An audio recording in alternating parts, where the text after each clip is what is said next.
नमो भगवते वासुदेवाय। श्रद्धालु भक्तों, श्रीमद् भागवत महापुराण के अष्टम स्कंद के पहला अध्याय के अंतर्गत मनवंतरों का वर्णन प्रस्तुत करूंगा।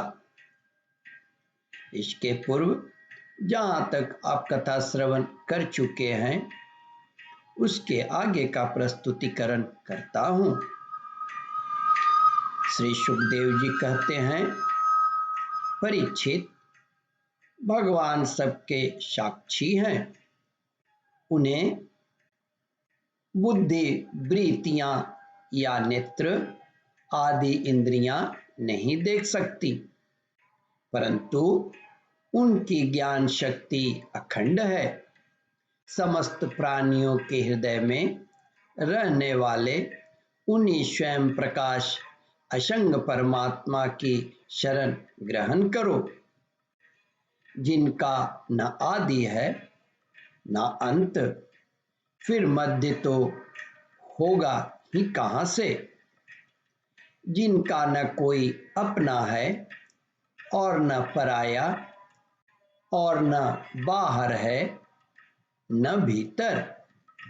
वे विश्व के आदि, अनंत, मध्य, अपने प्यारे, बाहर और भीतर सब कुछ हैं। उन्हीं की सत्ता से विश्व की सत्ता है। वही अनंत वास्तविक सत्य पर ब्रह्म है। वही परमात्मा विश्व रूप है। उनके अनंत नाम कहा गया है। वे सर्वशक्तिमान, सत्य, स्वयं प्रकाश, अजन्मा और पुराण पुरुष हैं। वे अपनी माया शक्ति के द्वारा ही विश्व सृष्टि के जन्म आदि को स्वीकार कर लेते हैं और अपनी विद्या शक्ति के द्वारा उसका त्याग करके निष्क्रिय सत्व स्वरूप मात्र रहते हैं।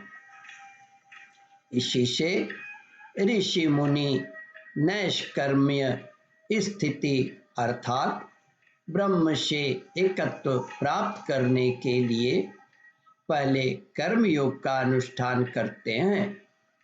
प्रायः कर्म करने वाला पुरुष ही अंत में निष्क्रिय होकर कर्मों से छुट्टी पा लेता है। यूं तो सर्वशक्तिमान भगवान ही कर्म करते हैं, परंतु वे आत्म लाभ से पूर्ण काम होने के कारण उन कर्मों से आसक्त नहीं होते। अतः उन्हीं का अनुसरण करके अनासक्त रहकर कर्म करने वाले भी कर्म बंधन से मुक्त ही रहते हैं। भगवान ज्ञान स्वरूप हैं, इसलिए उन्हें अहंकार का लेश भी नहीं है। इसलिए उनमें अहंकार का लेश भी नहीं है। वे सर्वतः परिपूर्ण हैं, इसलिए उन्हें किसी वस्तु की कामना नहीं है। वे बिना किसी की प्रेरणा के स्वच्छंद रूप से ही कर्म करते हैं। वे अपनी ही बनाई हुई मर्यादा में स्थित रहकर अपने कर्मों के द्वारा मनुष्यों को शिक्षा देते हैं।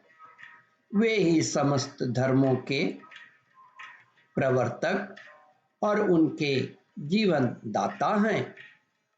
मैं उन्हीं प्रभु की शरण में हूँ। श्री सुखदेव जी कहते हैं, परीक्षित, एक बार स्वयंभू मनु एकाग्रचित से इस मंत्रमय उपनिषद स्वरूप श्रुति का पाठ कर रहे थे।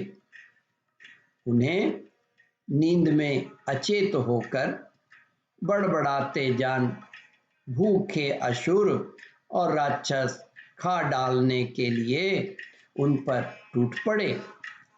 यह देखकर अंतर्यामी भगवान यज्ञ पुरुष अपने पुत्र याम नामक देवताओं के साथ वहां आए। उन्होंने उन खा डालने के निश्चय से आए हुए असुरों का संहार कर डाला और फिर वे इंद्र के पद पर प्रतिष्ठित होकर स्वर्ग का शासन करने लगे। ओम परमात्मने नमः। श्रद्धालु भक्तों, इस कथा को ध्यान पूर्वक श्रवण, मनन और इसका चिंतन करें। इस कथामृत का रसास्वादन अपने बंधु बांधवों को भी करावे। इस वीडियो को शेयर और सब्सक्राइब करें। ओम परमात्मने नमः।